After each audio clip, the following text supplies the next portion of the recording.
Hello সবাইকে, welcome back to my channel. আজকে তোমাদের সঙ্গে শেয়ার করব আমি আমার লাইফে ফার্স্ট মাটন রান্না কিভাবে করলাম। তো ফার্স্টেই আমি এই মাটনগুলোকে খুব ভালো করে ধুয়ে নিলাম। ধুয়ে নেওয়ার পর একটা জল ঝরা পাত্রের মধ্যে রেখে দিয়েছি যাতে সব জলগুলো ঝরে যায়। জল ঝরে গেছে দেখতে পাচ্ছ। এবার আমি একটা পাত্রের মধ্যে নিয়ে নিয়েছি মাটনগুলো। এই মাটনগুলোকে আমি কিছু মশলা দিয়ে ম্যারিনেট করে নেব। তো প্রথমেই দিয়ে নিলাম অল্প একটু লবণ। এবার মশলার পাত্রটা খুলে দিয়ে নেব 1 চামচ হলুদ গুঁড়ো, তারপরে দেব 1 চামচ লঙ্কার গুঁড়ো। তোমরা যদি এখানে চাইলে কাশ্মীরি লঙ্কাও দিতে পারো, আমার কাছে ছিল না তাই আমি দিতে পারিনি। তোমরা কিন্তু অবশ্যই কাশ্মীরি চিলি পাউডারটা অ্যাড করো। আমাদের বাড়িতে একটু ঝাল বেশি খায় তাই আমি এখানে রেড চিলি পাউডারটা দিলাম।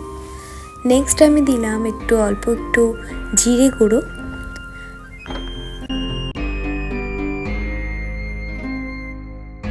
তারপরে দিয়ে নেব অল্প একটু ধনে গুঁড়ো।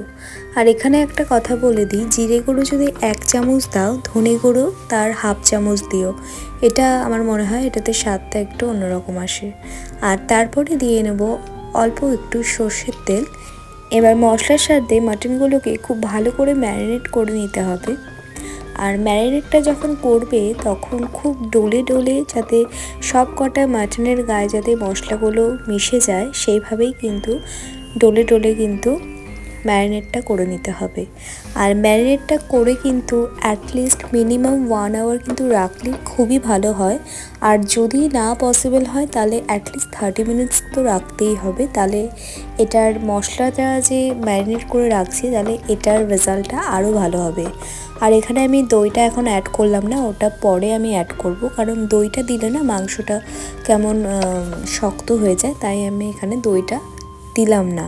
আর আবারও বলছি, এটা কি তোমার ফার্স্ট টাইম, সবটাই আমি মায়ের থেকে যতটা শিখেছি সেই টিপসগুলোই তোমাদের সঙ্গে শেয়ার করছি। তো আমার গল্প করতে করতে মাংসটা ম্যারিনেট করা হয়ে গেল। এইবার এটাকে আমি রেখে দেবো 1 আওয়ারের জন্য। আর এদিকে আমি পেঁয়াজ, আদা, রসুন আর আলুগুলো কেটে নিয়েছি। এবার এক এক করে এইগুলো আমি পেস্ট করে নেব। ফার্স্টেই আমি গার্লিকটা পেস্ট করে নিচ্ছি। গার্লিকটা পেস্ট করা হয়ে গেল, এবার আমি একটা পাত্রে সাইড করে রেখে দেব। নেক্সট আমি পেস্ট করব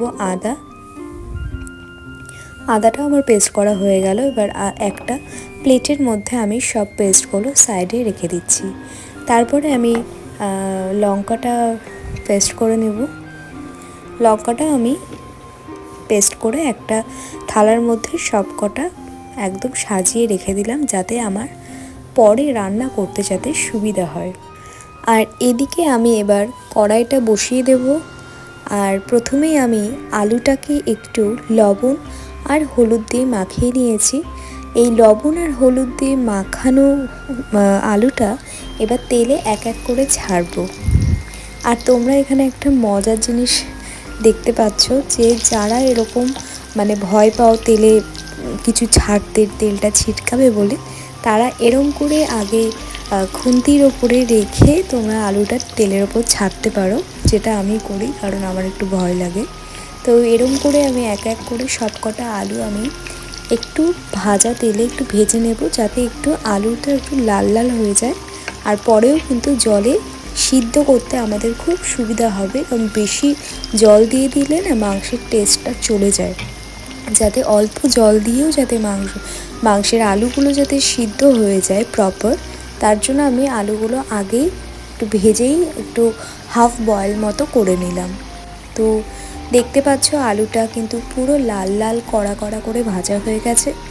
এবার এই আলুটা আমি সাইডে তুলে রাখবো। আমি চেক করলাম আলুগুলো প্রায় অনেকটাই সফট হয়ে গেছে। আর এবার আমি এক এক করে আলুগুলো প্লেটে তুলে রাখলাম। তারপরে আমি একটা গামলা মতো একটা কড়াই আছে, ওই কড়াইটা আমি তেল দিয়ে বসিয়ে দিয়েছি। আর আমি গামলা নিয়েছি যাতে একটু সুবিধা হয় কষাতে। আর এখানে আমি গোটা গরম মশলাগুলো নিয়ে নিয়েছি। এবার এগুলো আমি তেলের মধ্যে দিয়ে দেব।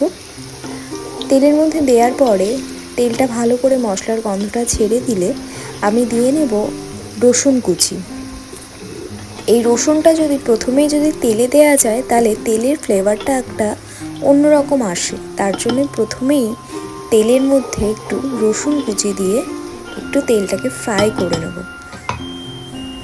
ভালো করে ফ্রাই করা হয়ে গেলে যখন দেখবে রসুনটা একটু লাল লাল হয়ে গেছে, গোল্ডেন কালার হয়ে গেছে, তখন আমি এখানে সব পেঁয়াজগুলো দিয়ে দিলাম। এবার পেঁয়াজগুলো খুব ভালো করে ফ্রাই করব, একটু লাল লাল করে ভেজে নেব পেঁয়াজগুলো।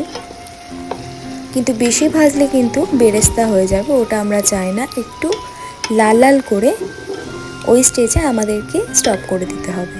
তো তোমরা দেখতে পাচ্ছ যে আমি পেঁয়াজগুলো ভাজছি। পেঁয়াজগুলো ভাজার সময় আমি অল্প একটু লবণ অ্যাড করেছি, যাতে পেঁয়াজগুলো একটু তাড়াতাড়ি যাতে ভাজাটা হয়। আর এরম করেই ভাজতে ভাজতে পেঁয়াজটার কালারটা চেঞ্জ হয়ে গেছে। আর আরেকটু ভাজতে হবে আমাদের, যাতে লাল লাল করে ভাজাটা হয়, কিন্তু বেশি লাল করবো না। পেঁয়াজগুলো খুব লাল লাল করে ভাজা হয়ে গেছে, কিন্তু এর থেকে বেশি লাল করব না, তাহলে কিন্তু আবারও বলছি বেরেস্তা হয়ে যাবে। তো এরকম লাল লাল করে ভাজা হয়ে যাওয়ার পর আমি অ্যাড করে নেব এই 3টে পেস্ট। প্রথমেই দিয়ে নিলাম রসুন বাটা 1 চামচ, আদা বাটা 1 চামচ, আর 1 চামচ লঙ্কা বাটা। আর রসুনটা কিন্তু আমি আগেও দিয়েছি, তাই রসুনটা কিন্তু একটু বেশি দিতে হবে মাটন রান্না করার সময়। আর আরেকটা টিপস দিয়ে দিই, মাটনে কিন্তু টমেটোটা একদমই যায় না। টমেটো দিলে মাটন সেই ফ্লেভারটা আর থাকে না, তাই এটা স্কিপ করবে।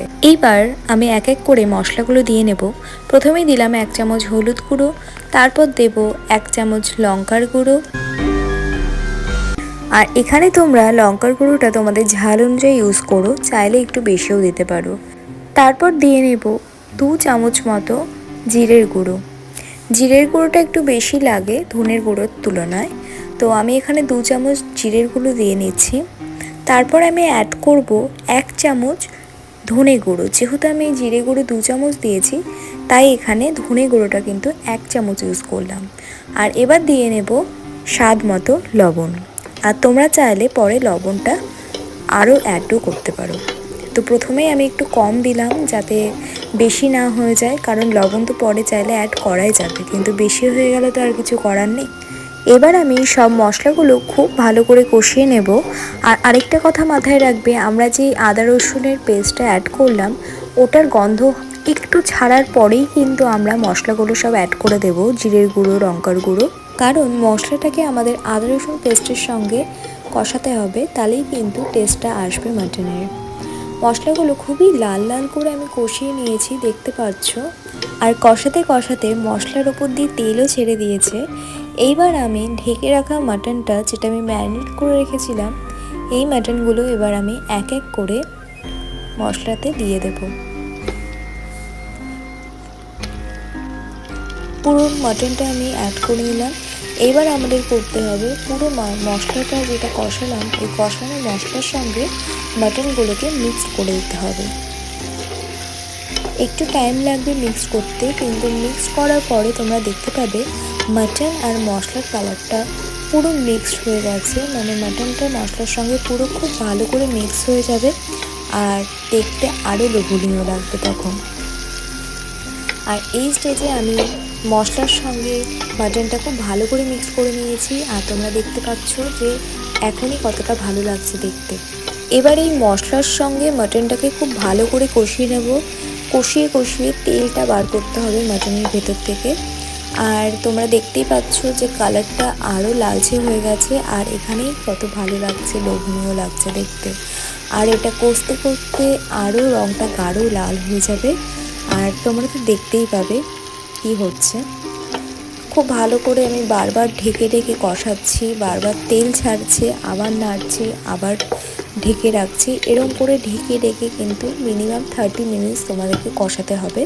আর তোমরা তখন দেখতে পাবে যে মাটনের কালারটা কি সুন্দর লাল লাল হয়ে গেছে, যেমন আমার অলরেডি চলে এসছে। আমরা কিন্তু এই স্টেজে মাটনটাকে সিদ্ধ করছি না, আমরা এই স্টেজে মাটনটাকে কষাচ্ছি। এবার আমি অ্যাড করে নেব টক দই। টক দইটা আমি প্রথমে অ্যাড করে নিই, কারণ মাংসটা কেমন চিমড়ে হয়ে যায়, তার জন্য আমি টক দইটা এই স্টেজে অ্যাড করে নিচ্ছি। এখানে আমি অ্যাড করে নেব 3 টেবিল স্পুন দই।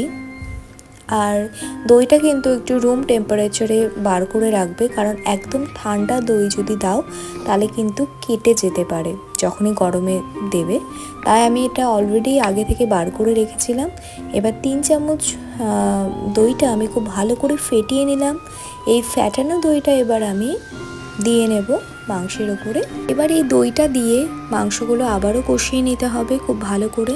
আর এই দইটা অ্যাড করাতে মাংসের স্বাদ পুরো দ্বিগুণ হয়ে যায়।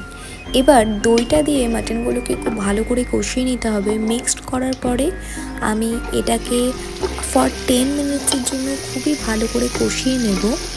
আর তোমরা দেখতে পাচ্ছ দইটা দিয়ে কষানোর পরে মাংসের কালারটা কীভাবে চেঞ্জ হয়েছে, কি সুন্দর দেখতে লাগছে, আর গন্ধটা অসাধারণ বেরিয়েছে। তোমাদের তো বলে বোঝাতে পারবো না, কিন্তু আমাকে যদি একবার ট্রাস্ট করো, প্লিজ এই প্রসেসটা একবার ট্রাই করে দেখো।